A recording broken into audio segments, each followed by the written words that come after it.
I know that butterfly effect is going to take my kids and take them off on a whole nother trajectory. That universe will say, okay, motherfucker, you want to talk about this one thing, but then you're going to go and do the opposite. Here, we got this for you. And that little butterfly effect will take those kids and veer them off. And next thing you know, they're all fucked up and they're crackheads. And Tyson over there is snorting fucking bumps of cocaine and all this other stuff. And he's the kind of dude you're showing up on a call with the crystal meth and you're fucking tasering his ass and all this other stuff. Like, that's what I picture in my head, like to that deep level. Like watching him just get beanbagged and fucking tasered and fucking drooling on himself and just high as a motherfucker, like strung out on crack, like if I wear those shoes up on the stairs. Like, that's how deep of a picture I see it. Like, who the fuck are you when no one's watching and no one can find out?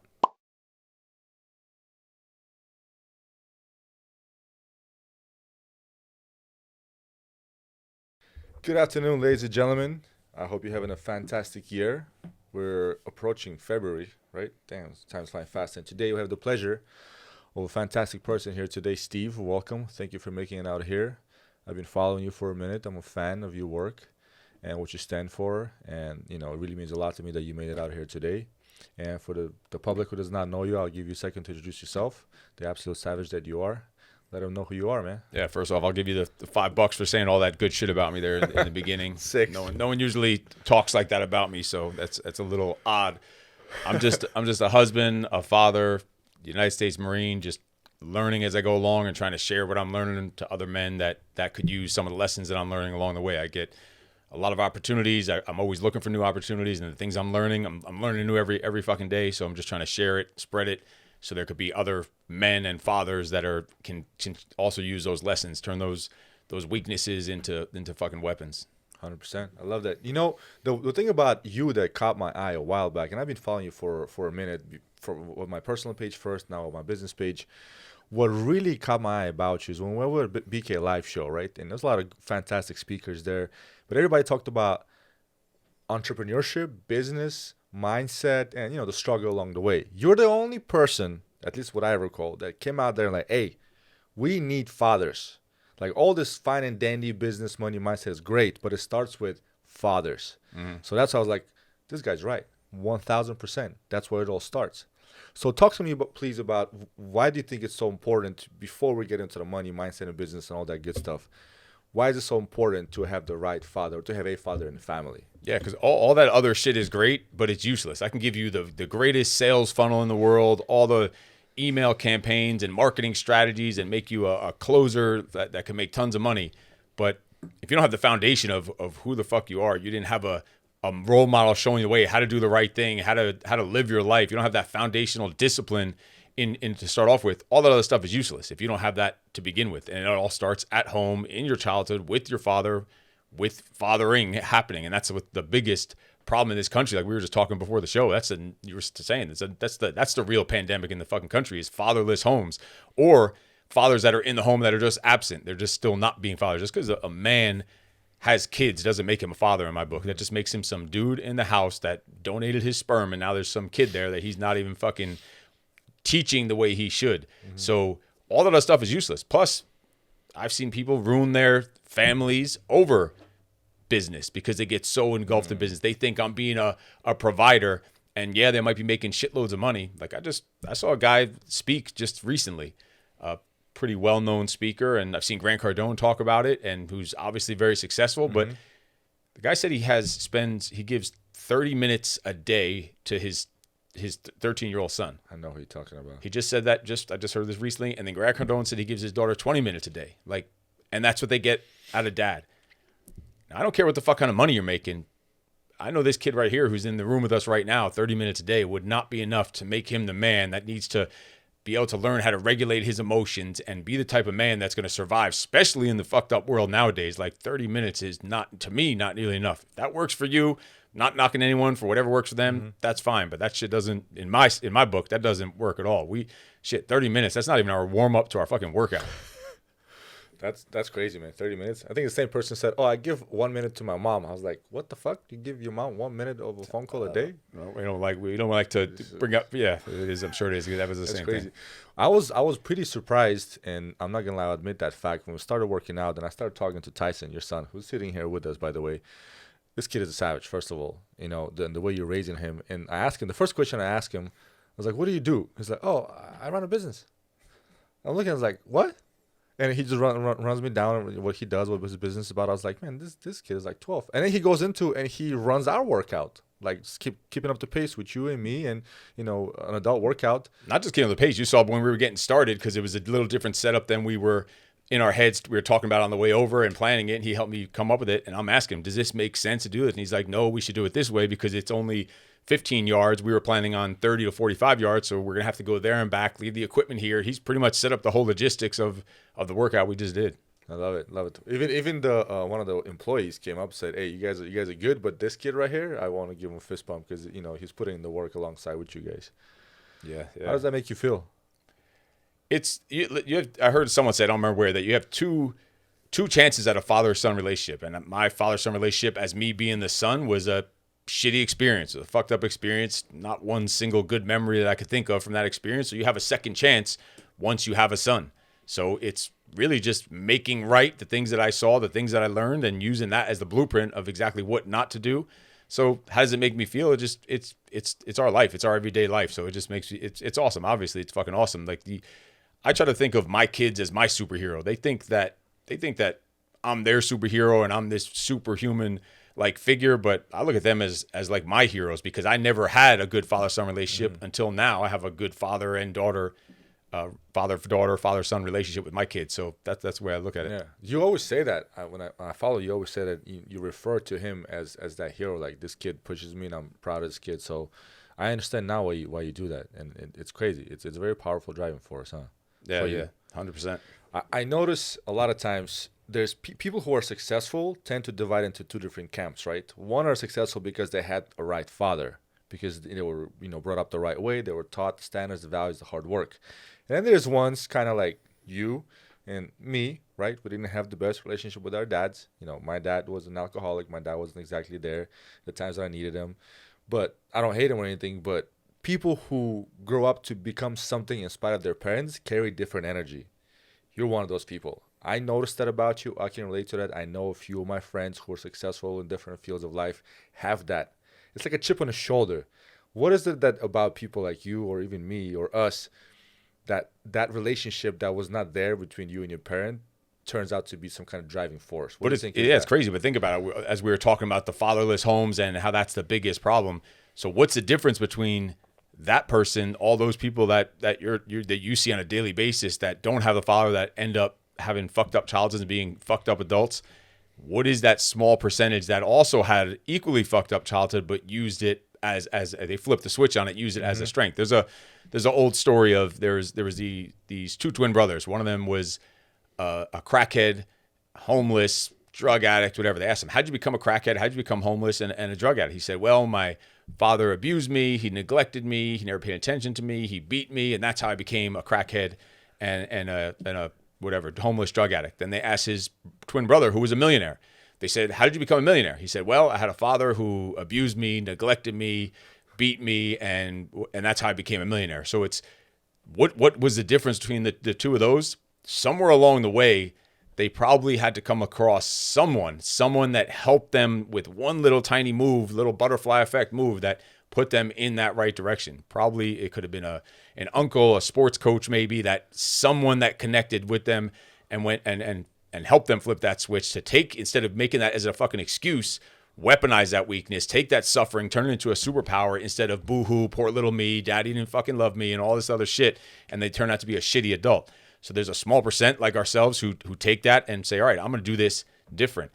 I think it's something in the DNA that we don't even realize that our fathers probably gave us, something in that stubbornness DNA. It's just a stubbornness to it. It's just that grit that's in your DNA, and you're just, at something happened at some point that steered you in that right direction to use that stubbornness and that addictiveness, and that, like, I could be just as crazy and worse than my father was, because I have it. All men have it in us. Like, if you don't learn to, again, regulate your emotions and your nervous system and control your testosterone, you'll be a fucking raging lunatic. So somewhere along the line, some positive male role model came and showed you the way or gave you an example, whether it was a real one or someone you read about, somewhere along the way helped you trigger that stubbornness DNA to then say, all right, fuck this. I'm not going to do this the way that I was seeing. I'm going to do the exact opposite of that motherfucker. He showed me the blueprint. thanks, Dad. Now I know how to actually operate as a husband, as a father, as a motherfucking man. I love the word that you use, weaponize that. Weaponize that. You can either be sad about it, your past is your past, right? Or you can take it and use it as a tool. And I think there's a tremendous amount of energy in weaponizing that pain. It's like an unlimited well of fucking pain that you can turn into positive driving force. At least for me. Yeah, it's a privilege. It's a privilege. Like we in one of our programs, a project, most of the men had fucked up childhoods, but there's usually 10 to 20% that come in and were equally fucked up adults as the ones that had the fucked up childhood. But they said, you know what? I had the picture perfect cookie cutter childhood, but the thing that did is it just bubble wrapped me and never showed me what real adversity is, how to deal with being by myself, how to deal with adversity, how to control my emotions, how a man has to just sometimes have mental toughness. They didn't learn any of that because everything was just handed to them. It was just too easy of a childhood. So they never knew what adversity was. They never knew how to deal with tough situations. They had zero mental toughness. So when they became an adult and things didn't go their way, they just act like little bitches and crumble under the pressure because they didn't have that suffering as a child.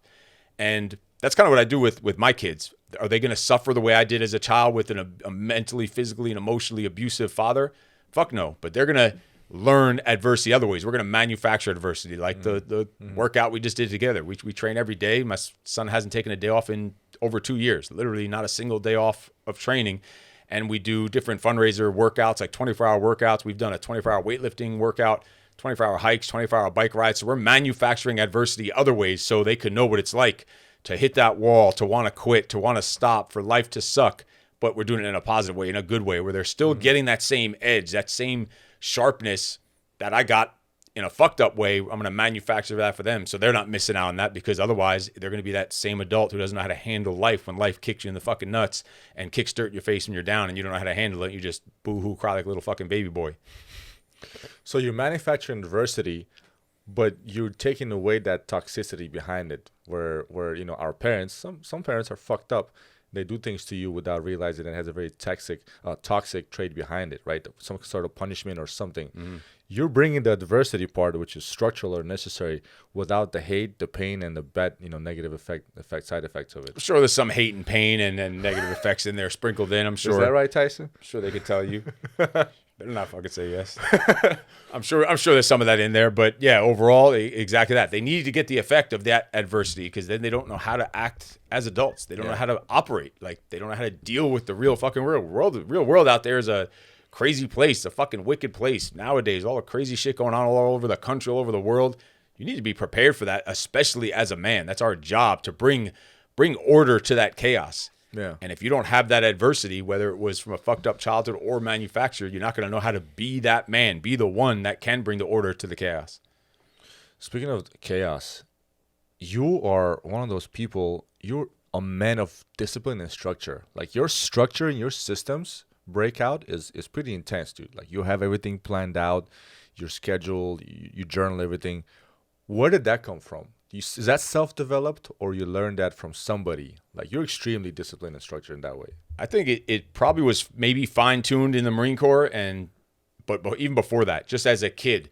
Listen, when you're the youngest of 6 kids of a father who's never there, and alcoholic, gambler, abusive, and I literally never had a single conversation with my father ever. Lived in the house, and my parents stayed married until my father died just a couple of years ago. Never had a single conversation with my father. Never taught me how to play any sports. Never taught me how to change a tire. Never taught me anything about girls. Like, I'm talking not an actual conversation ever in 19 years living in the same house. So and I'm the youngest of 6 with 4 older sisters, and then the only other boy was a 10-year-old brother, 10 years older than me brother, who went off to the Marine Corps. So now I'm alone in a house with 4 sisters and my mother. No positive male role model figure around once my brother left for the Marine Corps, and then when he came back, he was that role model for me a little bit. You spend a lot of time alone, because it's either go hang out with the girls and do a bunch of girly shit, which just wasn't my thing. I didn't want to be that little soft little bitch boy. So I spent a lot of time alone. When you spend a lot of time alone, you actually you find out a lot about yourself. You realize I took that aloneness and turn it into a superpower the same way. Like, back then, I would start collecting like baseball cards, and I would organize them all, and everything was structured and organized, because I had so much fucking time, nothing but time on my hands, sitting at home alone. Think about an entire summer. no school, home alone. Get home from school every day, have no friends in school, never invited to a birthday party, never went to any football games or proms or any of that shit. Literally just spent all that time alone. You could sit there and do nothing, or you get creative and learn how to do things. So now if I'm traveling and I'm alone in a hotel room, I don't sit there and waste time and have to go out and party and go drink. I don't believe in drinking alcohol anymore. I think it's a fucking weakness for men. I could sit in a hotel room alone and work on a business or start a business from scratch on a plane ride, and then in a hotel room I'm waiting to go speak at an event or something, because I have that superpower that was built in as a kid when I'm sitting home alone for year after year and day after day all alone. And it just helps you learn about yourself, about structure, it's a discipline to fill in the time when you're by yourself. It's a fucking, you could suffer and I could become an adult and again, poor little me, or say, you know what, I'm going to, again, weaponize this shit. I'm going to turn it into a superpower. And now I use that same type of structure that I created for myself as a kid and just use that as an adult and use that time when I'm by myself, again, to be productive. I love it. I think that's what people are missing nowadays, discipline. Because everybody wants to be motivated. You know, it's great to be motivated on a beautiful sunny day. But when it's fucking dark and cold and you're up before the sun is even up and it's, you know, it's disgusting and you don't want to do nothing. And it's not motivation. You're not motivated. It's discipline. Discipline gets shit done. And then discipline actually leads to motivation. Like I believe that also. Yeah, everyone says that motivation is doesn't last. It's fleeting or whatever. But you can create your own motivation as long as it's internal motivation. I don't need outside sources to motivate me. I internally motivate myself all the fucking time. I want to be better. I want to be faster. I want to be stronger. I want to make more money. I want to be a better father, a better husband, better leader, better man. Those are all me just self-motivating myself, wanting to just do more, get better than I was yesterday. Tomorrow I want to get better than I am today. To me, those are all ways of internally motivating myself. The only way to make those things happen is to first, that discipline is the fucking foundation of everything. And there is a lack of, everyone talks about discipline. Everyone talks about all this shit, see it all over the internet, and then it's not really happening behind the scenes and behind closed doors. It's all bullshit. Do you put yourself first or you put your family first? What is like a dynamic there? Because I follow the saying, it says in order to be selfless, you got to be selfish sometimes. You got to get your shit together. You got to get your mind, your body and everything in order. And then with that, you just become a better person for your family and people around you. What's your dynamic? 100%. The man who puts his wife first, puts his kids first over himself is that fat dude that's exhausted, that's unhappy, unfulfilled. And then when he does go and try and help them out, they're getting a half-assed version of him because he's not even a complete man because he didn't get his own shit together first. He's got to have his own shit together first. 100%. Until my daily disciplines and non-negotiables are done, how can I go and serve someone else? If I do, they're not going to get the best version of me. I'm doing them a disservice by not putting myself first. I am able to service anyone better, family, wife, kids, clients, just the community, by putting myself first, because then I can show up on fire, on time, all the fucking time, where you're just able to go all out and be present with what you're doing because you have your own shit locked in. Hell yeah. And you are your most important client. Like there's no other client you could have that's more important than you. In your business, it's the same thing. People don't take care of themselves and then you go try to take care of their clients. They're getting a half-assed fucking schlub version of you that can't, how could you possibly take care of your people if you're not taking care of yourself? It's just a fraud basically when it comes down to it. And then they wonder why it's 30 years later and they're unfulfilled and they're out of shape and they're unhealthy and they're fucking miserable and they're not where they want to be in life. It's all about taking care of yourself. Like that is the majority of the foundation is taking care of yourself. And hell yeah, you've got to be selfish when it comes to that so that you can better support and take care of and service the people around you. People around you. I agree with you on that one. You told a story one time, and I'll never forget that. You were running out of the house, you were on the way somewhere, and then you had your shoes on, and then you forgot something. Remember that story? Yeah. And then you have a rule in the house, right? No shoes upstairs. Mm-hmm.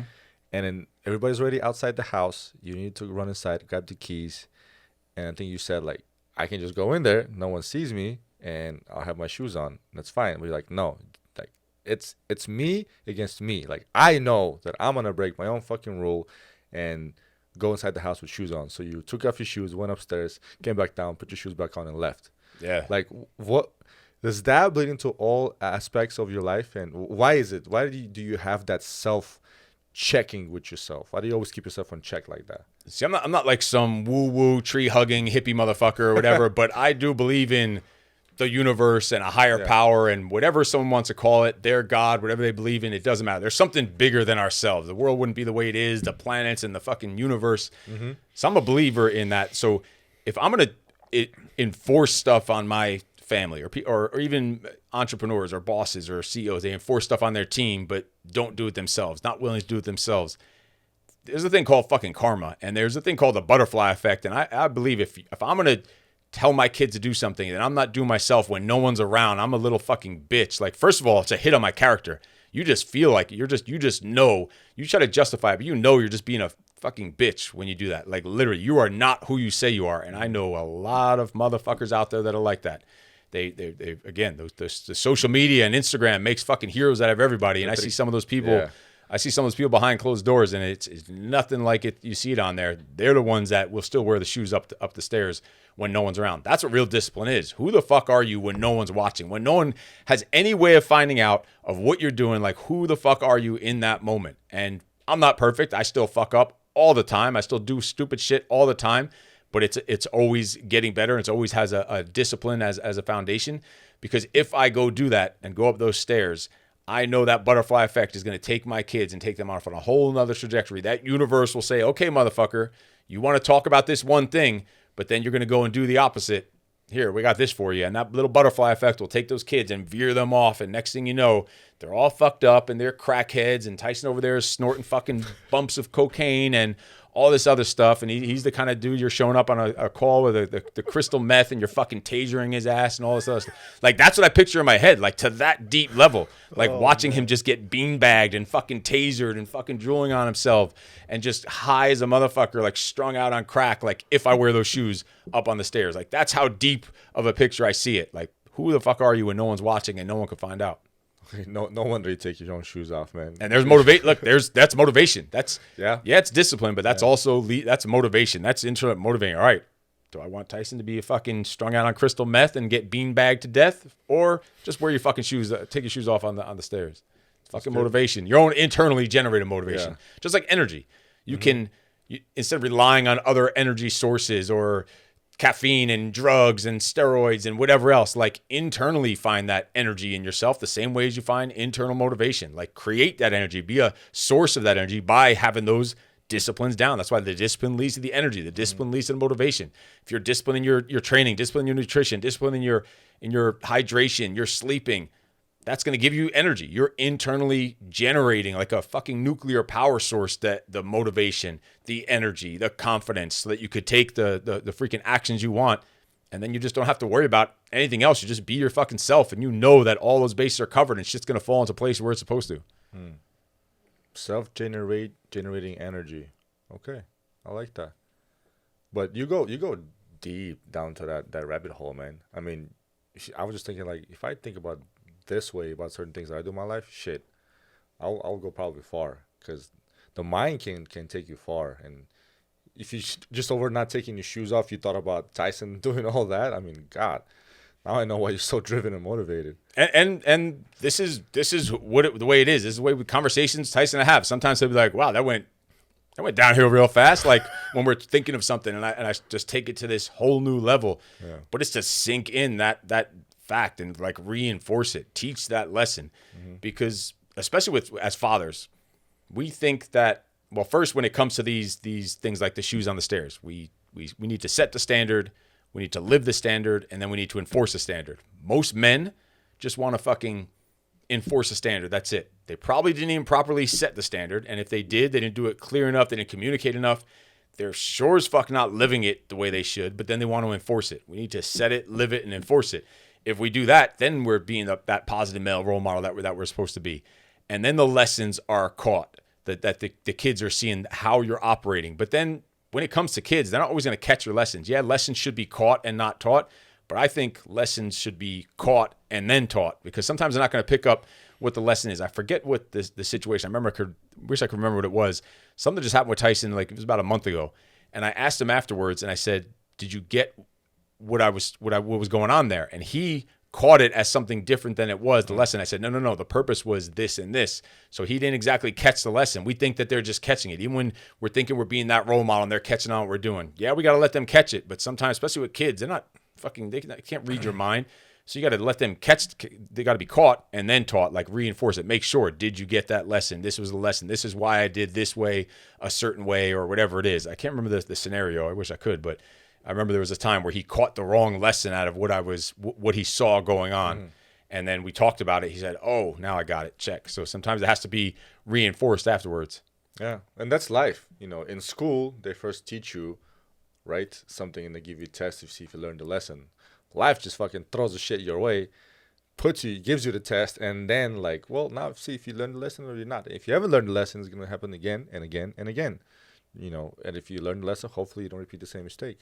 It's the other way around in life. Yeah, 100%. This is going to hurt some feelings, but I got to ask. And, because I love picking your brain about the controversial shit like that. This whole LGBTQ nonsense stuff being put on children. What are your thoughts about it? Well, that's one of the reasons why we fucking yanked our kids out of school. And Tyson was just telling you the story about in 6th grade when on a math test, he had to put gender, male, female, or non-binary. Like, why the fuck does that matter on their math test? Like, and that's part of the problem. Like, and that comes back to the fathers, I think, not being present in the freaking home. When kids are unsure and they're confused about what fucking bathroom they're supposed to be using, and they're told all this different weird shit, like, there's part of our fucking problem right there. Mm-hmm. There's part of the problem. Like, it goes so deep into the schools nowadays, and the shit you see on the internet. That's why we pulled them out of school, so we could teach them what we believe in. Why would I want someone forcing something down their throat, someone who have a complete 180 opposite views on and thoughts on? Those people don't have the same discipline. They don't have the same energy. They don't have the same morals and ethics and values and live by the code that we live by. Why would I want my kids spending 30% of their life, their childhood years, their most formative years, the times they're being transformed into who the fuck they're going to become, and they're with some fucking fat teacher sitting in a school for 8 hours a day for over a decade with fucking purple hair telling them that they could be a fucking unicorn if they want? Like, that's the whole part of the problem right there. Well, that they do that so that they can transform these children into just robots who will spend another 30, 40 years of their life working for Uncle Sam and then just die. And in the process, they'll drain every single dollar through pharmaceutical industry, through junk food and everything. And then now you're a workforce. It's modern day slavery. They're just brainwashing them with good shit, with discipline. Discipline is a form of brainwashing when you think about it. They're brainwashing them with bullshit, as you said, just making them like a conformed part of the fucking wheel, part of society that's going to just lead them down like a fucking hamster on a wheel, going nowhere and going nowhere fast. I have a pet peeve. One of my pet peeves is when I walk into somewhere, oftentimes happens in the grocery stores, and I see a fat dad and a fat child, or multiple children, all fat. It irritates the shit out of me. Like, what are your thoughts about it? Why is it? I mean, I know why I hate seeing that. What do you think about that when fathers just don't discipline or don't put that proper mindset onto their children? I think that's fucking child abuse. It's child abuse when there's a 7-8-year-old kid that's already fucking obese. Like, that is child abuse, straightforward. That's just child abuse. And then of course it's coming from the parents, coming from the fat father, and that kid doesn't know any better. But also that kid sees the athletes and sees whatever UFC fighters. They know what a real man is supposed to look like. Mm-hmm. And then they see their fat fucking father. There's no way they're looking at their father when their father's sitting on the couch watching fucking football and getting all upset about a football game. I saw some video of some fat dude. I guess the Cowboys lost some game in like a week. I don't even watch that much sports anymore because I don't really have the care for it too much. Yeah. I guess the team lost, and this fat dude was like going crazy, breaking his own barbecue and like running around the house, and they're all videotaping it and laughing it because his team lost. His team lost. His team lost. His team, because he's the fucking owner of the Dallas Cowboys. He's getting a paycheck from them. This fat motherfucker. Wow. And he's all pissed off about it, and his fat kids are there making fun of him. Like that son is not looking at that dumbass father who just spent 3-4 hours watching a damn game, and then they eat the shit food they're eating while they're watching it, and drinking all the beer and all this other stuff, getting even fatter, spending their entire Sunday cheering, and then getting emotionally like upset that this team is there while your son is becoming a worse version of you. And you're just, that kid is looking at him, not thinking the way a son should be looking at his father and be like, yeah, that's my dad. Like if you ever saw Rocky IV, when he just knocks out Drago. Rocky just knocks him out, and his son is watching from home because the fight was in Russia. The kid couldn't go, and the kid's like, "That's my dad." Like that's the way kids are supposed to look at their fucking father. That kid looking at this fat pork chop father with the bitch titties jiggling around, and he's like lactating, he's like milk squirting out of his fucking tits. Like that kid is looking at him like, I want to be nothing like that motherfucker. I don't want to look like him. I don't want to act like him. I don't want to be healthy like him. He is not my fucking hero. Even a father that's in the house, has a job, paying the fucking bills, providing is not enough as a fucking man and as a father. That kid wants to be nothing like him. And here's another one that might hurt that fucking fat dude's feelings. When his wife tells him, "Oh, honey, don't worry. I like you just the way you are." Oh, that's a bunch of bullshit. Listen, bro. She don't like you the way you are, motherfucker. She's lying to you. She's not thinking about you. She's like fantasizing about your fucking someone else, not you. Like she doesn't like you the way you are. Stop being the way you are. Unbe with the way you are because you're fucking fat, and she doesn't want that. No woman wants that. What? I look sometimes. You see, like what? I don't even want to get into like what? How does that even? How do they even stay like that? How do they not notice it? How does no one tell them? Like what are their friends telling them? How are their friends not telling them? Like if I had a friend, if I saw you getting fucking fat, I'd be like, bro, what the fuck's up? Like, you are fat. You are getting fat. You're living unhealthy. You're making bad choices. That just means they're surrounded by other fucking loser men that are not telling them what they don't want to hear. Either maybe they don't want to hurt their feelings or whatever else. They need that fucking straightforward, direct feedback. I forget who. Someone told me recently that he ran into someone that he hadn't seen in like 6 months. Another guy, a friend of his that he didn't see in 6 months. And his friend said to him, "Oh, you look really good." He's like, "What do you mean?" He's like, "Oh, well, last time I saw you, you looked really unhealthy and out of shape and like depressed, like you were suicidal or something." He's like, "Motherfucker, you thought I was suicidal 6 months ago and you waited 6 months to see me? You didn't say anything to me? You didn't like what the fuck is wrong with men that we're so afraid to have these tough conversations because society tells us it's wrong and we got to be thinking about their feelings and all this other fucking bullshit, this weak, soft bullshit." That dude could have killed himself. That could have been prevented if his friend would have just nutted up and talked to him about it. Like, "What's up, bro? You don't look fucking right. You look like something's off. Everything all right? What's going on? Let's talk about it." Like, men don't have these type of conversations we're having on a regular basis. They don't sit nose to nose, toes to toes and tell someone, "Listen, you're fucked up." When we do the project, one of the most uncomfortable, and we do some torturous shit to these men. Hard shit, uncomfortable shit, as fucking hard as you can imagine. Like straight torture. The hardest part for some of these men is when we have them give a ranking to each other. Say there's 10 guys left. We have them rank, all right? Who's your number 1 guy and who's your number 10 guy? Whoever they say they're saying is the number 10, like the worst guy there in the group right now, they've got to go face to face this man in person, right there, right close up to them, and explain to them why they're number 10, what they need to do about it. And this is what happens the majority of the time until we break through to them and they get to that next level and kill that inner bitch. They literally go up to the guy. They don't stand near him. They stand like side next to him. And they look down at the floor and they're like, "Well, you're just not really putting out. I think you could do a lot." Like, motherfucker, look him in the eyes. You're saying he's number 10. Like, you're saying he's number 10 and he thinks he should go home. He should be kicked out. Not even make it through the project anymore. He spent all this money and we should send him home. That's what they're saying about the number 10 guy.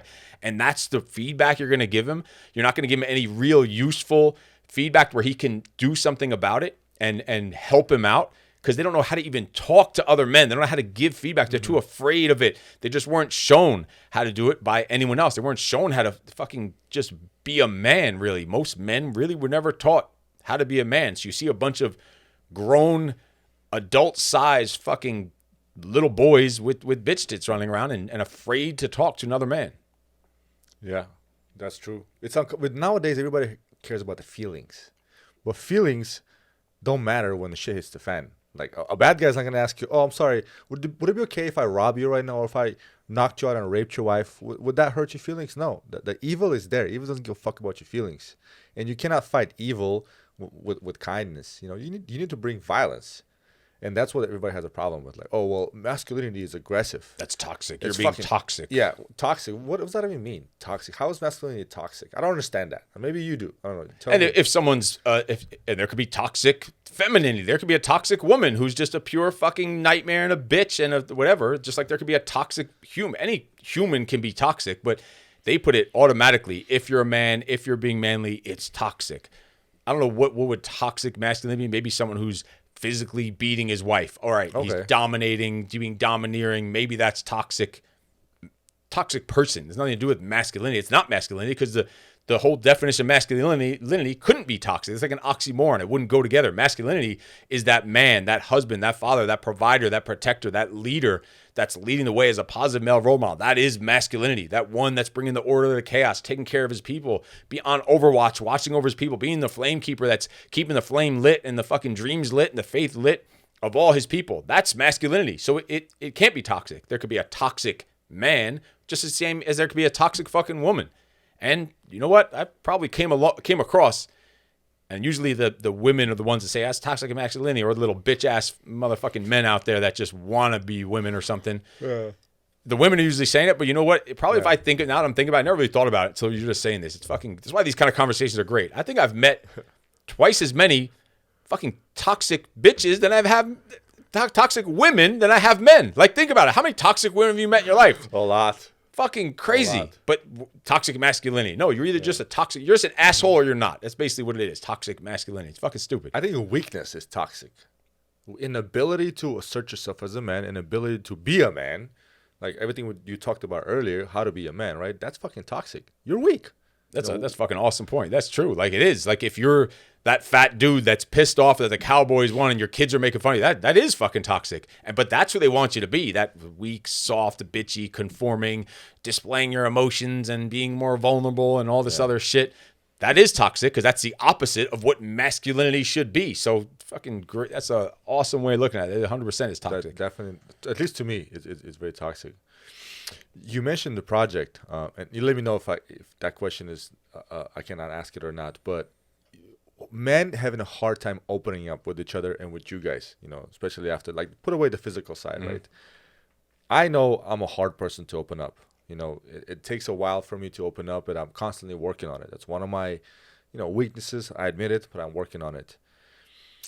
Would you say it's across the board like that for most men? And if it is, if you can elaborate, why is it? Like, are they not taught, or is it not natural? Is it perceived to be like a little bitch move? Like, what is it? Yeah, that's it. You hit it right there. They're first not taught it. No man has done it to them, as if their father never did it for them. Their father, like my father, never necessarily taught me that stuff. They don't have that positive male role model, like we've been saying. They've never been taught it. They've never been shown what it looks like. They've never been shown how to do it. They've never practiced it. They've never put it into play.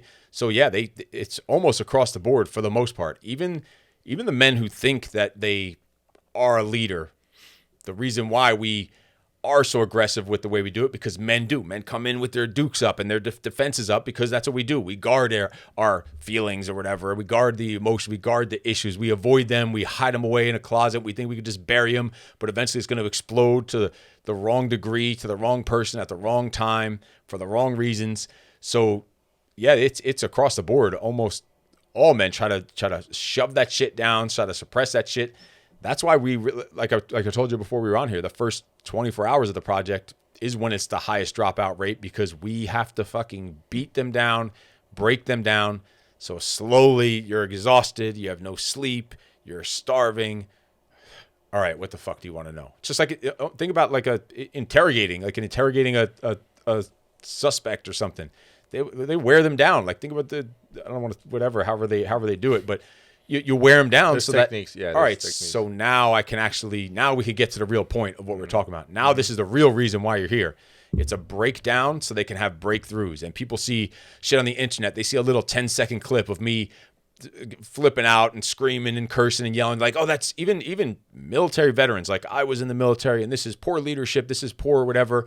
Like, first off, the people that come into this type of program, they know what they're coming into. They're expecting it. They're even asking for it because they know. And people are like, oh, those are just bitches that come through there. Yeah, they're right. I'm like, you're right. They are bitches coming there. That's why they came here. That's why they needed. This is what's going to work for them. I'm not naive enough to think this is the only way of growth and progress. But for these men that come through, this is the way that's going to work for them. They know what they're coming into. They know what they're getting into. And they need that. I need to be that villain. I need to be that chaos that's going to be out in the real world and screaming in their face and yelling. And is that the way? Is that leadership, the way someone's going to lead in a company? Fuck no. We're not teaching them that that's leadership. That's what they need at that moment, to break them down, to bring the guard down so we can get to the real fucking issue and kill that inner bitch that they showed up with. Because they do show up as an inner bitch. All of us men have that inner bitch in us. And one way or the other, we need to confront it. First, be aware of it, acknowledge it, confront it, and then kill that motherfucker and keep killing that motherfucker as it keeps popping up. And that's what we really do with them. That's why it looks like it does in the outside. And all the people talk shit. Oh, no one would ever talk to me like that. This is horrible. This isn't how you break through to men. Like, man, shut the fuck up. They're watching a 10-second little thing on the internet. They have no clue what's going on. And No, what you guys do, I really salute you guys for what you guys do. And he's talking about the project, the 75-hour experience, which you want to lead instructors. And I think you guys do a lot of good stuff. You guys help men a lot. I'm a big fan of that and what you guys do. And I think men, we need that bad guy. We need that villain in our lives to show us how bad it can get before it gets better. And that's what the fuck is wrong with the world right now. They're taking away the bad guy and they're bringing in, the good stuff, the soft stuff, like no challenges, no hard feelings. Everything is just so fucking pussified that these men growing up and life punches them in the face. They don't know what the fuck to do about it. And then when that motherfucker comes kicking their door down to come and break into their house and rape their wife and fucking kidnap their children and do whatever they want to do to them, what are they going to do then? Because they never knew what it's like to confront the bad guy. And that's exactly what I call myself. I'm the bad guy. I'm the asshole that everyone needs in their life.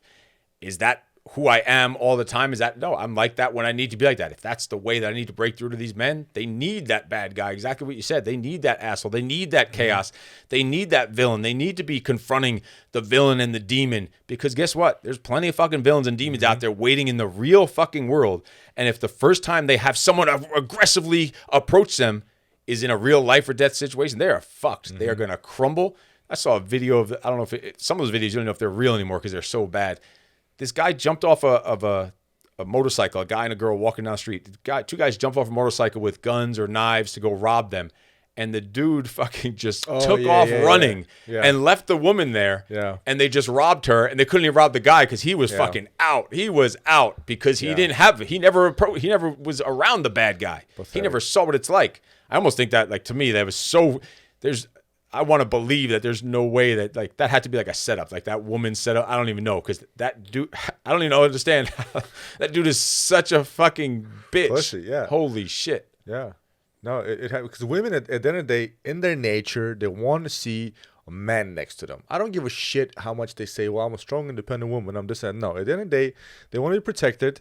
They want to be provided for. They want to be able to rely, on their men. They want to know they're with the men. And that's why there's a problem with women, man. And I had to go through that with my fiance too, right? They're so masculine. They were brought up being masculine versus men brought up to be fucking feminine. And now it's a clash. Both parties are confused because men are being feminine. They're like, what the fuck? Why am I feeling this way? Women are being masculine. Like, what the fuck? Why am I feeling this way? It's not normal for them. And it's our fault. It's our fault that they're that way. I think it's over time. It's shifted so much that men have gotten so lazy and weak and soft and fat that, all right, and the women know they're supposed to be with a man, but the man's fucking soft and weak. Someone's got to have the nuts in the fucking relationship. So they've just almost evolved into being the leaders of the household. Like, look at every TV show you watch. The men are fucking doofuses. They're stupid. The women are leading the show. The men are fat. They're made fun of. We're watching one right now. What's it called? Sheldon or something. Yeah, I know the show. The kid's Sheldon. Father. They call him. The whole family calls him Tubby as a joke, and they all laugh. Tubby. Oh, Tubby over there. So of course that woman has to be the man. Someone's got to be the man in the relationship. If the men are too fucking weak and soft and pathetic and scared, the woman's forced to step up. And then her daughters are seeing that, oh, this is how a woman's supposed to act because that's how men act. And it's just it's evolved into this fucking craziness where the gender roles are almost reversed. And that's why kids are all so fucked up and don't know where they're supposed to go take a leak in the bathroom, which bathroom they're supposed to go and use. And they're sitting down. Boys are fucking sitting down to take a piss.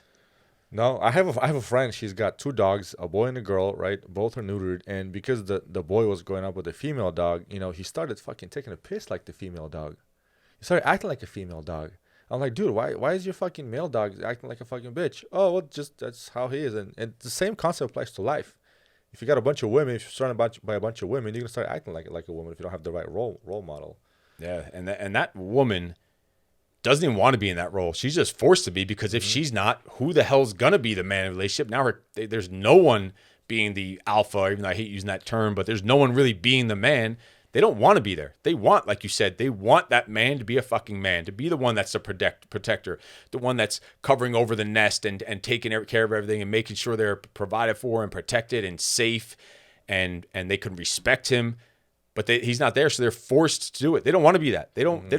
They're stuck now looking at their fucking husbands, looking at that dude like she just has another son. Like, she does not want another fucking son. She wants a man, a husband, a fucking man, a leader. Yeah. And not a child. It's all been fucking twisted. Some dude commented on one of my posts, is like, and I was talking about fitness. I'm like, you gotta be fit. Your wife, your girlfriend, whoever's not gonna respect you enough if you're not fit and you're not leading by example. And some dude's like, not unless you're funny. I was like, all right, what are you, a fucking clown? Is your relationship is based on being a fucking clown in the family? You know, unless you're funny. Unless you're funny, dude. So and that's what they do in all these shows. They show the big fat guy, and they're always funny. Just be the big fat funny one. Like, it's cool it's almost, you're almost made fun of nowadays for being fit. Like, we go to the beach. We were at the beach one time, and we're working out, me and the whole family. And there's this group of every one of them, like a bunch of fucking beach whales, sitting there eating their chips. Beach whales. Eating their chips and drinking their beers. And we were doing like some kettlebell movements. Yeah. And this fat dude is like mimicking us and mocking us while they're all laughing at like the movement we're doing with the kettlebell. Like, we're getting made fun of. Like, I'm almost afraid to take my shirt off at the beach because I have abs. You're almost embarrassed to have abs these days because you don't fit in with the fat fucks of the world. And then they walk by and we make fun. This was like 5 years ago probably. Yeah. They walk by and we talk about this guy all the time, my family. And he's like, oh, I wish, what do you say? I wish I was in shape like you. I wish I was fit like that. Like, he was the one that was just making fun of us, drinking the fucking beer. And Tyson's like, you can't wish to be in shape. It's not how it works. And my kid, he was like 8 years old, and he has to tell this fucking grown up, you can't wish to be in shape. You can't wish to be successful. You can't fucking wish shit. People think like a wish and a dream is fucking useless without the same discipline that we're talking about and following through. And a man absolutely should be fucking fit. Mm-hmm. We were from the beginning, we were built with testosterone. Mm-hmm. We were built to be made to be strong. Like, we are meant to be strong. That's why we could build so much more muscle. Mm-hmm. The woman's not supposed to be they could be strong in their own ways and get fit and have muscle, but we are the ones that's what we are meant for. We were created strong to be fucking strong, to build muscle, to be the leader, the foundation. Women nowadays, I watch so many of these fucking videos and they annoy the shit out of me. They say, we don't need men. We don't need men. Think about it. If tomorrow all men in this country wake up and be like, fuck it, I'm not going to work. Bro, the society will collapse. Everything will collapse. But if tomorrow all women decide to be like, fuck it, we're not going to work, we'll be all right. We might have to. We'll be fine, bro. We have to. I don't know what our landscaper is a man. Our pool guy is a man. Our construction guy is a man. The garbage truck is mostly men. Usually, pretty much all men that you see. Like, the women, they could go take those jobs that they want. Those are fucking hard ass jobs. Some of those things, the construction and the electricians and the plumbers and all this is hard fucking work. Look at the military. It's not that we don't want to. Do we want to allow women in? Yeah, there's women in the military, but if we're going to war with Russia and China and whoever else, do we want to send a bunch of women so we could say, all right, it's equal rights here. Let's go send a platoon of women. They're not even going to go. They're not even going to go, bro. You want to send the fucking most savage. All of a sudden, they're going to want those toxic masculine men to fucking protect our country. Like, you're going to send the fucking men, the savages. You want the muscle. You want that fucking beast, that savage, that toxic, whatever the fuck you want to call it. That's who you want to go send when it comes time to do that shit. When someone kicks down the door to your fucking house, like we were saying before, the woman's gonna go run and check it out. Like, that's not hell no. They need that fucking man there for. That's our job. That's why we were built. That's why we were put on this fucking planet, to subdue the fucking earth. I think they say in the Bible. So that's to bring order to the chaos. Like, that is our fucking purpose on this planet, is to do that and to have kids, have sons, and keep having our sons be even better version of ourselves as even better men than we were. Would you agree with the saying that says a father is the only man that is successful and cheers for you when you are successful? like a son's father is the only man who's truly happy and cheers for you when you become successful.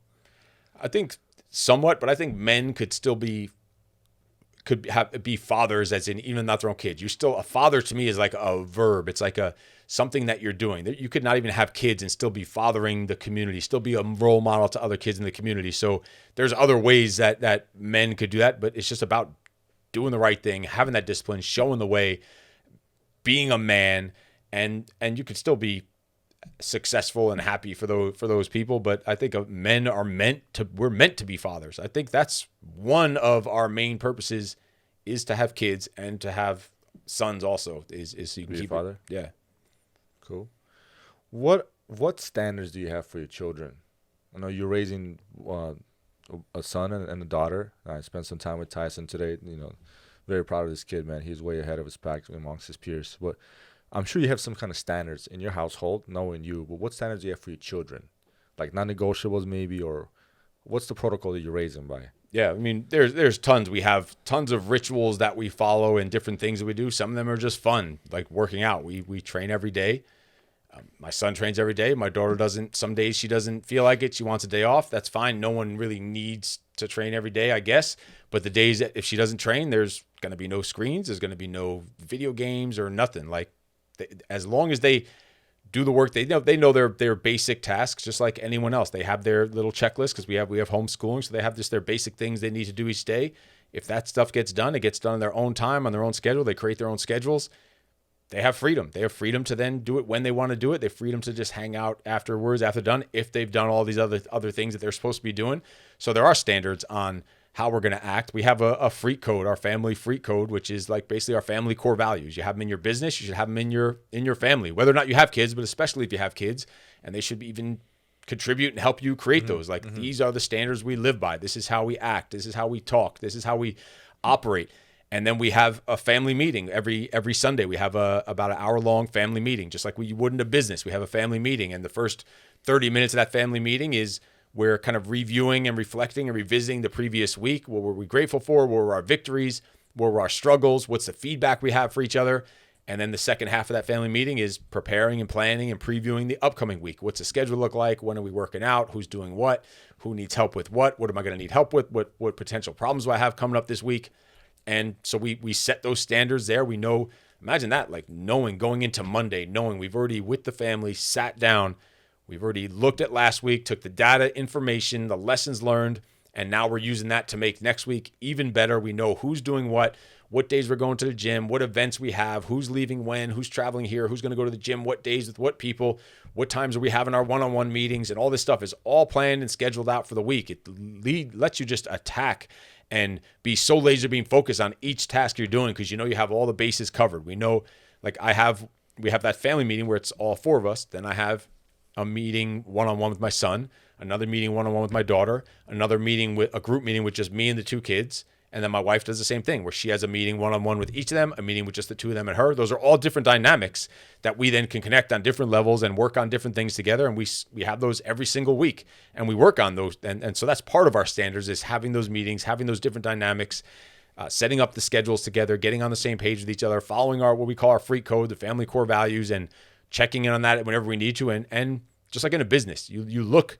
Everything that happens, you put up against the standards that you've set. And the standards are our core values. And it's all about the discipline, the kind of discipline we have, the kind of energy we have, the kind of confidence we have, what our actions are for the day. We have all these things listed out. We have meetings about it. And then we just go and execute like a motherfucker. And then again, setting those standards, living those standards, and then enforcing those standards. What's your dynamic like with your wife? Obviously, your wife came before the kids. Did you have to, and I don't think it's a bad thing at all, did you have to, in a certain way, coach your wife and make her part of you in your everyday life? Or how did you guys work that dynamic out? Because I'm going to be honest, in my relationship, I had to do some coaching. Hell yeah. And I think that's the way it should be. And are you going to learn things from your wife too? 100%.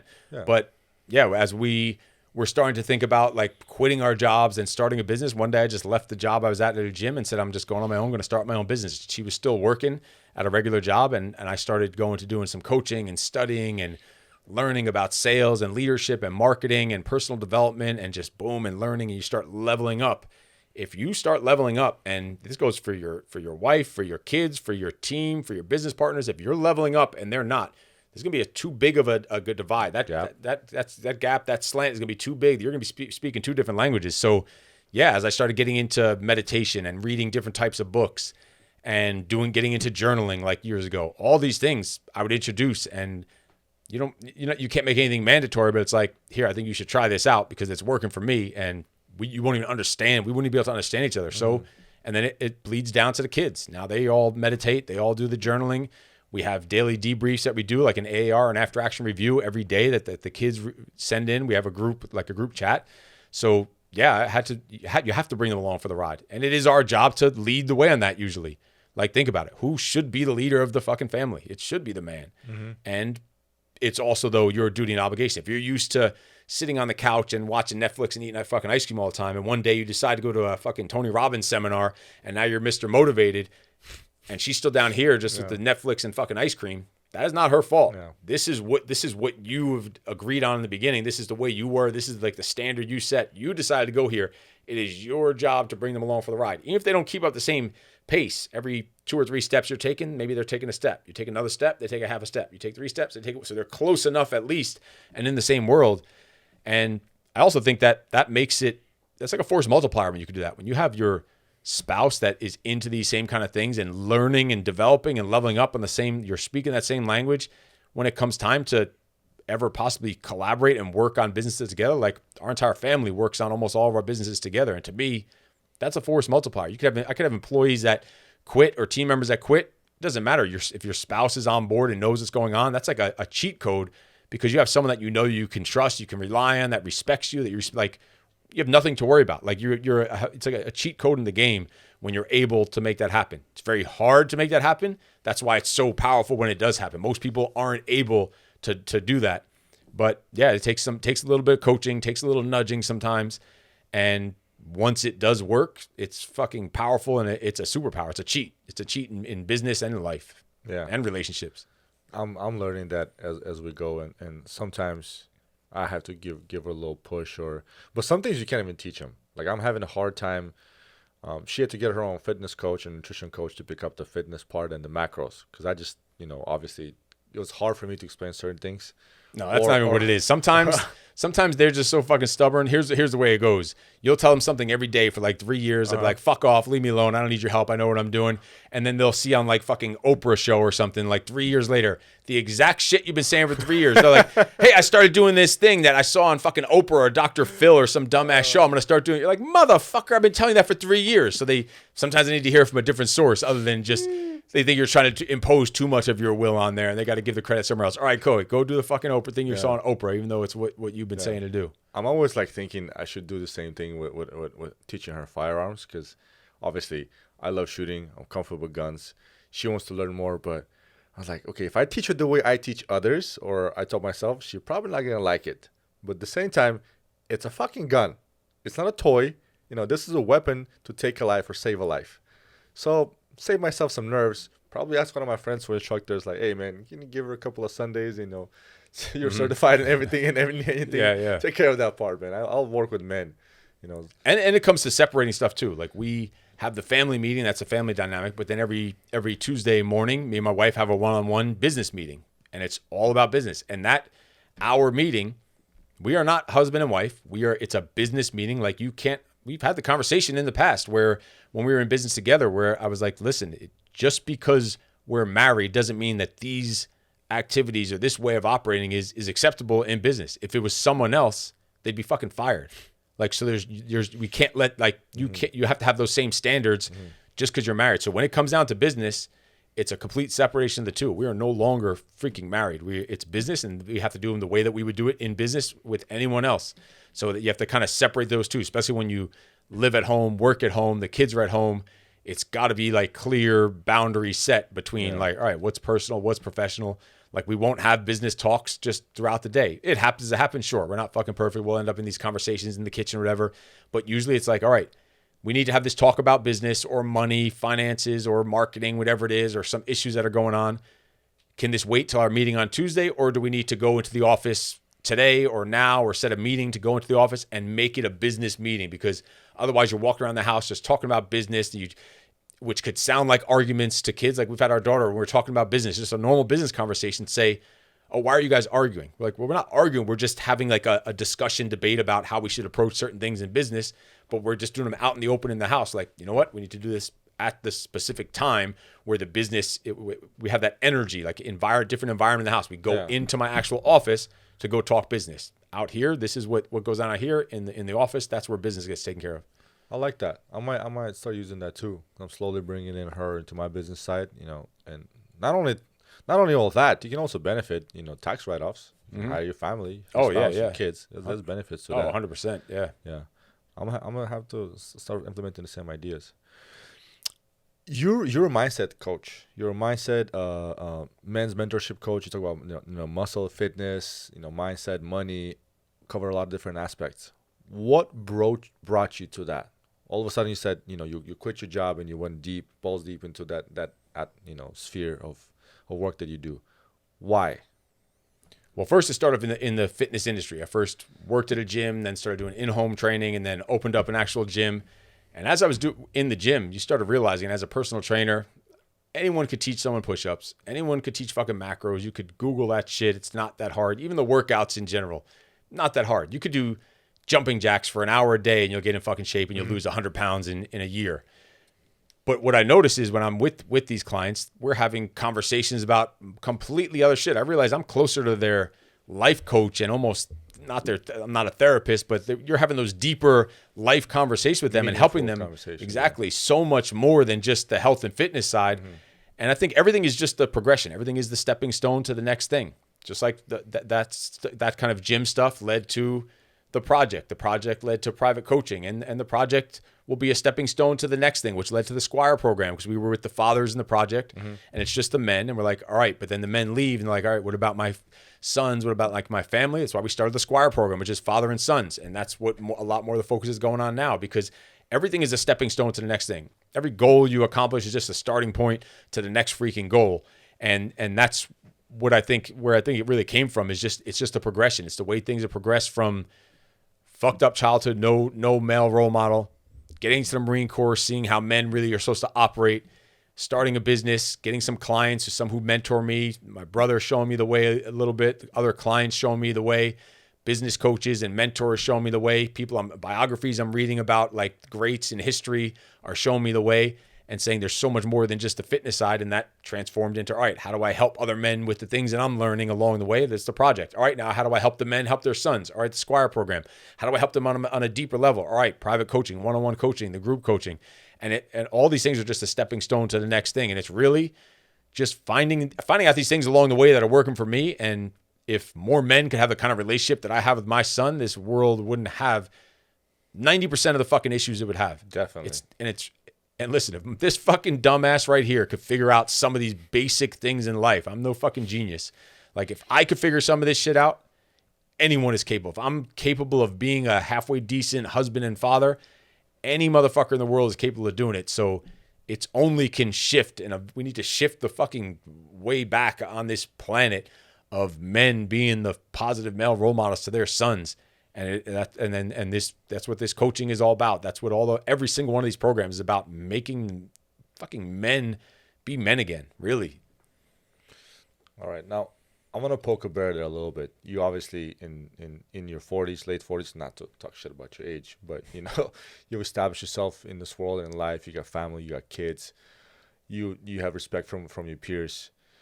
Are you still battling any demons? Is there something in your closet that you were able to completely clear out, or something that's haunts you to this day, maybe from your childhood or from experiences in the military or whatever, that you still kind of like, okay, I need to work on this, and I'm working on this every day? Yeah, it's a great question. I think most men carry that stuff from childhood way too far into their fucking adulthood. Did I for a while? Probably, yeah, just about the childhood. Like, you're holding on to these fucking demons from having a shitty child or whatever. But at this point, it's like, at some point you have to be the fucking grown up, like, grow the hell up. Like, big deal. This shit happened as a kid. Like, fucking get over it. Put on your big boy pants, and it's time to start being a fucking leader. So when it comes to demons, the only thing even close to that, not even really a demon, is, all right, I start showing a certain type of lifestyle to my kids. We lead a fucking awesome life. We call it our freak freedom lifestyle. The biggest, if you want to call it, it's not even a demon, stress or whatever you want to call it, is just maintaining that lifestyle for them to keep it going and keep making it even better every day. So I put pressure on myself just to make things better every day. And that's a lot of pressure, but that's what meant we're built for is we were built with broad shoulders to carry the fucking load.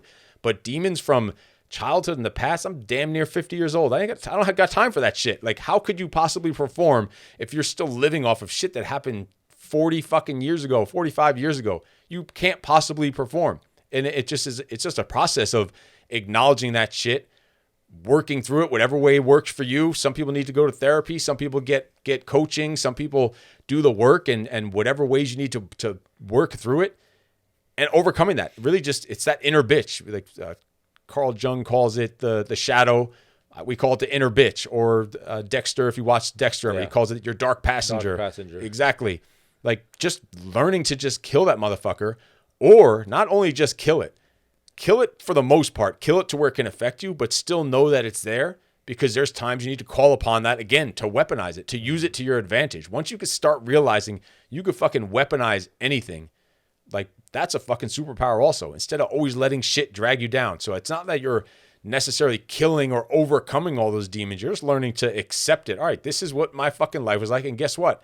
I'm not going to pretend it didn't happen. I'm going to acknowledge it. That's part of me. That's what made me who the fuck I am. Mm-hmm. And I'm going to use that to make myself even better and even put even more pressure on myself to get even better and better and better. So like an average day of demons, I wouldn't say there's any real demons. I've learned to use them to help me out, use them as fuel, use them as that internal motivation, use them to push myself and pressure myself. Maybe sometimes you could say that's the only downside of it, maybe too much, to always want to get better and better and better. But to me, if that's the worst thing you're fucking doing is trying to make yourself better every day and putting pressure on yourself to get better every fucking day, it's a pretty good fucking addiction to have. Yeah. Yeah. You can be addicted to a whole bunch of other useless shit. That's a better addiction to have. So people talk shit about that I work out every day. You can't possibly work out every day. You without the recovery, that means you're not working out hard. Like there are much worse things I could be fucking addicted to than working out. Like if that's the thing I'm doing every day, like I'll take that. Mm-hmm. Okay, maybe my joints are gonna wear down a little bit faster than they would have, but we recover with sleep. We recover with being fucking happy. We recover with having good, deep, meaningful conversations, with hydration, with nutrition, with stretching and warming up and all this other stuff. That's a recovery we need, and we're ready to go again tomorrow. We don't take days off. Like that's one of our addictions. So much worse things you could be addicted to than just trying to get better every day or working out every day. Did you forgive your dad for being the way he was, or for not being the type of father that you maybe needed when you were his age, or young age, or your son's age? It wasn't as if I ever resented him. Like even it's not we didn't have a no relationship towards the end. I would still talk to him when I'd see him in person. But when he died, I was actually away somewhere, and my sister sent me a text message that he died. And I almost wasn't going to make it to his funeral because I had a class of the project coming up. And I told my sister, listen, the funeral needs to be before Monday, or I'm not going to make it to the funeral because I have this thing called the project. And at this point in my life, that is what's the most important to me at this stage. So is it a forgiveness thing? I never carried a ton of resentment for it because I've used that stuff to learn how to be a decent father. Mm-hmm. So I don't have time. There's too much other shit to be stressed and worried and have anxiety and dragging baggage around that fucking men drag. I ain't got time for that shit. So yeah, I have forgiveness or whatever you want to call it. Even to the day my father died, he never once in his life told me I love you. Never once gave me a hug. Even to the day he died, even though he was on his deathbed. That's just the way this guy thought life was supposed to be.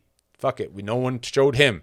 So why am I going to resent or hate on him for that? He didn't fucking know any better probably. So what did he do is he showed me I could take the beatings and the suffering to then learn how I should be acting with my own kid. And that's I think the right way to think about it. You have to first accept your parents for who they were. Because a lot of times people carry that fucking baggage throughout life, and the first person they blame for their misfortune in life is my parents. My dad was this, my mom was this. So I didn't have a mom and dad. I'm not bashing on them, but hey, at some point, like you gotta grab your balls and be like, all right, I'm the man now. Can't blame nobody. It's just me. I gotta fix my own shit. It's a way out. It's a fucking excuse. It's a scapegoat. Oh, it's my parents' fault. Like, motherfucker, you're 40 or 50 years old. When is it going to stop being your fucking parents' fault? Like, get over that shit. Is that one of the common reasons that you see in the project for a lot of men, or is another reason? Like, what is that drags them back, that holds them back? It's one of three things, and all those three things usually start with the first thing. And the first thing is exactly what we've been talking about this whole time. This is nothing new. It's fucking daddy issues. They're daddy issues. It's fucking crazy. Once in a while, it might be on the mother, but it's always the men, fucking 40, 50 years old. It's a 60-year-old. They're coming in, still living their life day to day with these fucking daddy issues from so long ago, from what happened with their father when they were a kid and how their father treated them. They're still carrying that around. And it's the daddy issues, which leads to some kind of drugs, alcohol, something like that, which leads to women problems, either not respecting the women, ruining their relationships, doing stupid shit they know they're not supposed to be doing. It's always one of those three things. If we have a one point in there where we talk about what's the worst thing that happened to them in their lives, and we just have open discussion, because men don't have these kind of conversations. That's kind of shit that people don't see on the internet. They just see a table getting broken and like, oh, what the fuck are you doing? But we have these real deep, dark, meaningful conversations with these men. And when we talk about what's the worst experiences of their lives, it's almost always involving all three of those things. They're daddy issues, drugs and alcohol, and which lead to then women issues, because the women issues happen because of the drug and alcohol issues, which happen because of the daddy issues. And it's acknowledging that foundation is always the dad. That's like over 80% of the men that come through, that's what it is. It's fucking wild. Wow. 50, 60 years old, and you still can let that shit go? I think people severely underestimate therapy. And I mean, I think we've taken the field of therapy a little too far too nowadays, when you have fucking Prince Harry, doing this little breathing exercise on fucking national television. Fuck all that. Like, my therapy is gym. We had a fantastic therapy session today, all 3 years at the gym. But also just be able to talk to another man. To like look him in the eyes and just have a conversation. It's so rare nowadays, and people are not looking for it. I'd rather escape fucking playing video games and drinking and watching meaningless football. And some of these men change the entire 40, 50 years old, change the entire trajectory of their lives just for the first time. They'll come in there and say, this is the first time I'm ever even saying these things out loud. And they'll talk about these things about their childhood or whatever that they never even spoke about. They just kept fucking buried inside for 4 decades, and they're finally letting it out. And that right there is a form of just talking about it, just mentioning it is a form of therapy. Now, do some of them need to actually go and get a therapist? Fuck yeah, because some things are just so fucked up and traumatic, and I'm no damn therapist. If you're coming to me for your therapist, you came to the wrong motherfucker.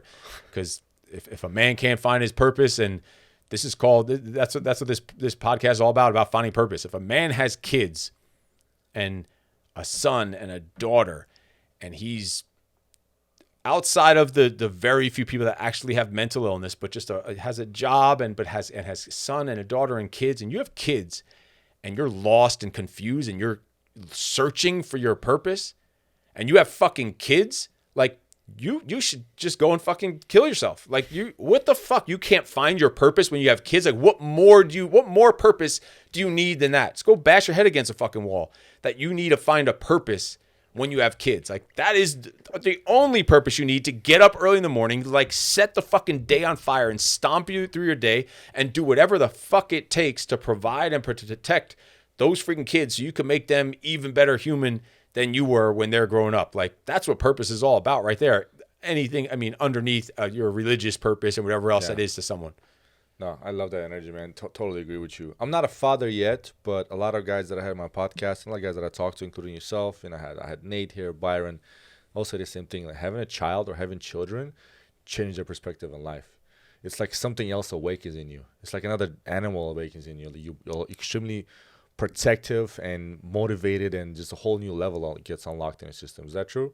That's why I say I don't know how to have a bad day. Like, how the fuck could you have a bad day? You have these little people that you're with and taking care of, and like, motherfuckers talk about on the internet about gratitude, but they don't really actually practice it. They don't, like, on a deep. Gratitude to me is like an energy. It's like a force. Gratitude's like a force coming from God or something that is a whole different level. And no one looks at it on that level. They just put the little post on the little Instagram thing about, oh, be grateful for the day, or be grateful that you woke up this morning, and that's you're grateful to be alive or something. And it's the real gratitude is like looking at your damn kids, looking at your life, looking at the shit you have, and realize how fucking awesome life is. Like I can't imagine having a bad day. Like, of course you can have, there's tragedies that can happen and accidents can happen. Then, all right, that's a different story. We're talking about just a regular, normal day. A dude that has kids and has a job and has a house and needs to find his purpose. Like, are you fucking kidding me? That is a pathetic motherfucker. I don't care what your excuse is. I don't care what your fucking childhood was like. You have kids now. Like, nut the fuck up. Like, holy shit. It's pathetic. Yeah. You know, speaking of gratitude, I didn't realize how important it is to have gratitude every single day, even for the smallest things in life, until I start seeing people die. And in my line of work, I see people die sometimes multiple times a day. And somebody can be sitting in the wrong place or walking in the wrong place in the wrong time, or something happens, just wrong place, wrong time, and a person dies or gets severely dismembered and disfigured. To me, after a certain period of time, I was like, fuck, man, I'm pretty blessed. Like, every day I wake up, like, thank you. I got a roof over my head. I got food on my table. My loved ones are alive and well. There's no war. I'm not crippled. You know, it's fucking mind-boggling. Certain things, we forget how blessed we are to live in this fucking country, in this day and age, with everything that's around us. So when people complain about the bullshit they have in their life and everything, like, you fucking, what are you complaining about? What's your hardest struggle right now in life? That you didn't get a new fucking iPhone? It boggles my mind. There's another story about a guy who's holding his burdens and his struggles and his life, and it's all on the cross that he's carrying. And he says to God, he says, I can't bear this cross anymore of the lot that's been given to me in life. I don't want it anymore. So God tells him, all right, there's a room over there. Just take your cross, go dump it in that room, and grab any other thing you want to deal, any other cross you want to carry out of there. The dude goes into the room. He sees some ones that are massive and huge. He sees some huge little tiny puny ones, and he doesn't want to be greedy and take the little puny one and be a little bitch. So he's like, oh, there's like a perfect size one right there. I'll take it. I think I can handle that one. And he walks out with the same fucking cross that he walked in with, like realizing how fucking good he has it. Yeah. The amount of stress and struggle that he has that a man is supposed to fucking have. Yeah. And he realized how good his fucking life is. Like the movie, what's the black and white movie? It's a Wonderful Life, where they show him what his life would have been like if he was dead. He's like complaining, wants to commit suicide, and they show him what his life would have been like if he never existed. And he realized how fucking awesome his life was, how much impact he makes on a daily basis with his kids. And he had a younger brother who I think would have been dead because he didn't save him or something. And his kids never would have been born. They wouldn't even have existed. Like, you see how much you're capable of and how much impact you made. Like, men just need to like stop being little bitches. Like, seriously, it's bad out there. Yeah, there's a saying, I think it goes something like, if we all put our problems in a pot with everybody else's problems, we'll quickly take ours back out. Yeah. It always could be a lot fucking worse. Like, sometimes you see things that some people are going, shit, I'm sure in your line of work too, you see some stuff and you're like, thank God I had the life I have. Yeah. It puts things into perspective. Yeah, hell yeah. So the average person has like one critical incident in life. We have like fucking 8 to a dozen. It changes perspective, you know. And, you know, even in my line of work, man, people can see this type of shit and they become grumpy, disgruntled, fucking lazy, and kiss the bottle. Or you can be like, okay, I can deal with this. I can find a way to reciprocate that and learn from it and move forward. It's very common for first responders. Yeah. There's one thing that I always ask to all my guests, and you kind of touched on it, but I think you have a great perspective about it. Obviously, the name of the podcast is Purpose Over Pleasure, but I always ask my guests, what do you believe is the purpose in life for us human beings, or for us men? And if you don't have a purpose yet, hint, hint, children, right? How can a man find purpose in life? So if you, and that is, to me, that's really, other than if you serving your God or your belief, I don't want to say anything above that. If whatever someone believes in, that's, if you're an atheist, I'm saying that's probably their first thing. After that, it is. I think the purpose is to have kids. And I think people that don't have kids or can't have kids, does that suck? I think it does. Like, and people say they don't want kids or whatever reason. I think they're at a disadvantage in life. I think our real purpose is to fucking multiply, to bring, how else would the world keep rolling? The human race wouldn't keep going. Like, we were created a certain way. We were created literally, physically, biologically in our fucking DNA to have kids. Like, that's what we were created for. Look at all the animals out there. They're really, the number one purpose not is to survive only so that they can have kids. Like that's what our number one purpose is, and then when you have sons, especially teaching those sons to be an even better version of yourself, to be that father. Our purpose is to be father. They say, and I'm not overly religious, but I study religions just like I study personal development and leadership because I want to soak in as much as I can. And I don't know this word for word Bible stuff, but I know that they say God created man in the likeness of himself. And God is considered the Father, the Holy Father. Like we are meant to be fathers. The Son, the Father, and Holy Spirit. Exactly. Yes. We are meant to be fathers. And even if you don't have kids yet, you could still be a father by fathering the people around you, fathering the community. Your work could be the work you're doing. You're fathering the community, being a protector and a provider for the community, for the people around you, finding younger men to mentor, to show them the way and do what you can to try and help those individuals that you run across on a daily basis. When you see some things in horrible situations, like being a father for a man is the purpose and what does a father do? A father is the one that is bringing the order to the chaos. A father is the one.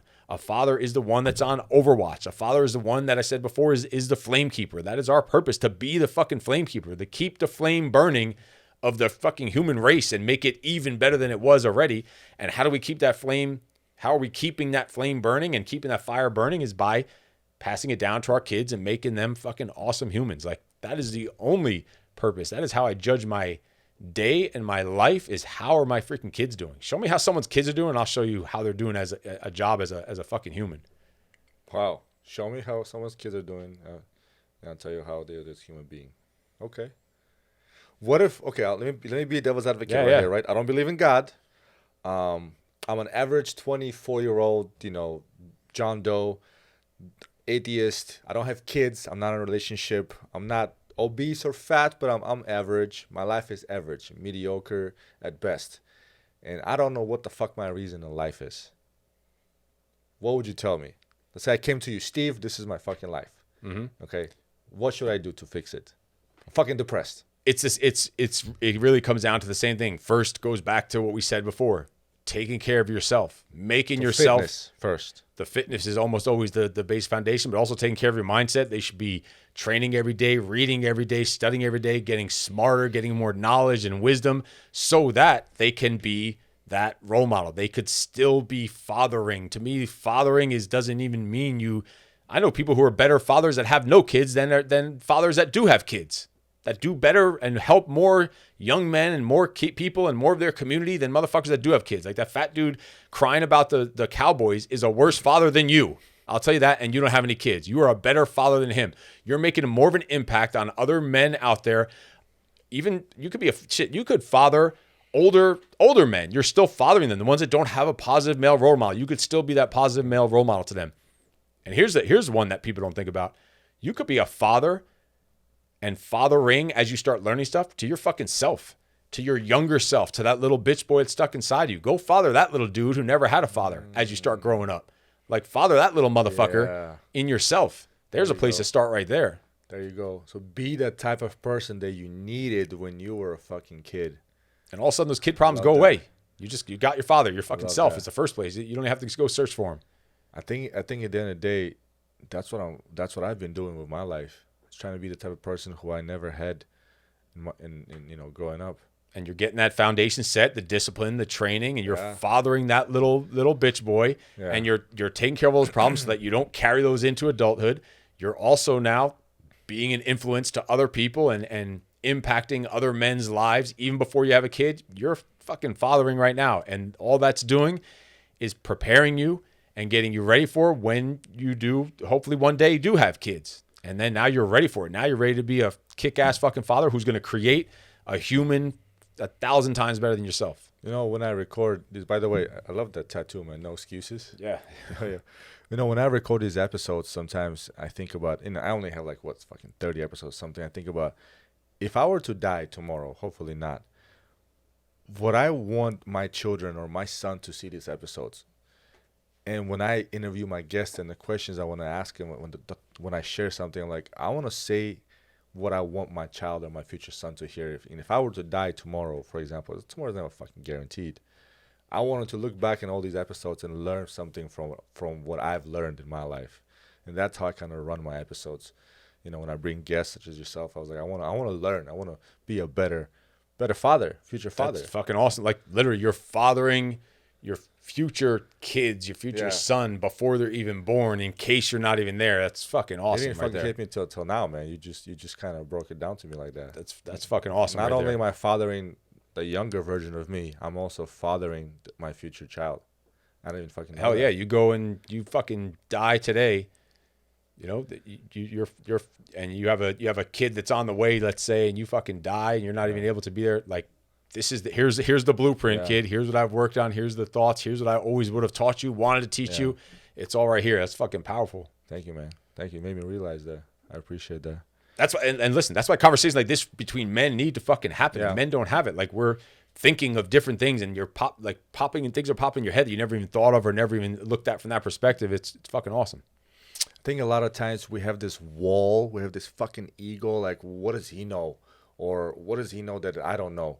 No, put the fucking ego down, man. There's so much to learn from another person. So I learned shit from your son today. And he's like 12. You know, you got to put all that shit aside, because once you connect with the person, there's so much you can learn, man. Like I said, I just learned some shit from you that I didn't even know I was doing, you know? Hell yeah, that's awesome. Yeah. Thank you. Yeah, man, I think we had a fantastic conversation. Fuck, I'm out of questions, man. You just kind of mind-boggling me. Stun me at the end right here. I gotta go about my day today thinking about shit like that I didn't know I was doing. Yeah, I appreciate you. Tell my guests, please, where to find you, because I want a lot of men to find you. I think you have a lot of experience. You literally help men unlock their fucking potential. So I want the people and young men out there to find you and come to you. So let them know where they can find you, man. I'm sure you could put whatever links like in the show notes or whatever. But I'm a believer that I'll cross paths with who I'm meant to cross paths with. Motherfuckers it ain't hard to find me, good or bad. They want to fucking kill me or they want to learn from me. It's not hard to find me. Like, get in line. Let's do it. Let's make it happen. They could find me out there. It's not hard. Look for the ugly, bald, fucking skinny white guy, and I'm sure the links will be down there in the notes. No, but I'll definitely drop the link, Steve. I appreciate you, man, for being here. Appreciate the workout. One thing I got to tell you this. I've had a bunch of guests here, right, before, and I've been with my friends and other guests. No one's ever asked me, hey, let's work out first. I've low-key wanted that. I wanted to be like, hey, is anybody going to fucking ask me, you want to work out together? You know, it's not even asking you. If you said no, I wasn't coming to do the podcast. You don't know that. But I was so fucking. I told my girl, babe, do you know Steve is the first fucking person to ask me to work out? Like, fuck yeah, I'm gonna go work out with him. And here's the next. Well, we talked about it on the way over here. You won't be able to hear him on the mic, but we talked about it on the way over here. And I said, why were we working out? Why do I want to work out before the podcast? Why would I want to test someone before the podcast? What do we want to see? To see how they do. To see how they do. See if like, all right. I mean, I know you from online, social media, but all right, let's get in the trenches. Make sure you're not like a bullshitter, and make sure you're not a little bitch. And if I went and met someone for workout and they turned me down for workout, probably wouldn't go and do the thing. Also, if I went into the workout and they like quit on me or something, I'll probably say, you know what, this podcast is probably not a good idea. Like, that's how serious it is. No, I didn't even think about that. I was just so fucking stoked to work out with you. I was like, let's get it on. I don't give a shit what it is. It's like a mandatory. Whenever I go to do an event, I'm going to an event in St. Louis this weekend. I tell them, all right, it's great. We'll go do an event with all these fucking billionaire people. But before that, we're working out. Yeah, I love it. That's awesome. Oh, yeah. Thank you, guys. Thank you so much for being here. Thank you, Tyson. You know, you guys been just fantastic. You know, made my day today, man. Thank you. Awesome. Great to hear. You. All right. Well, if you guys find any value in this one, which I'm pretty sure some of you motherfuckers did, and if you didn't, you got to watch this episode again, make sure to click like, subscribe, and follow Steve right here. He's an absolute savage, and he will change your fucking life, whether you like it or not. All right, Steve, Thank you, man. Appreciate you. Thanks for having me. Of course.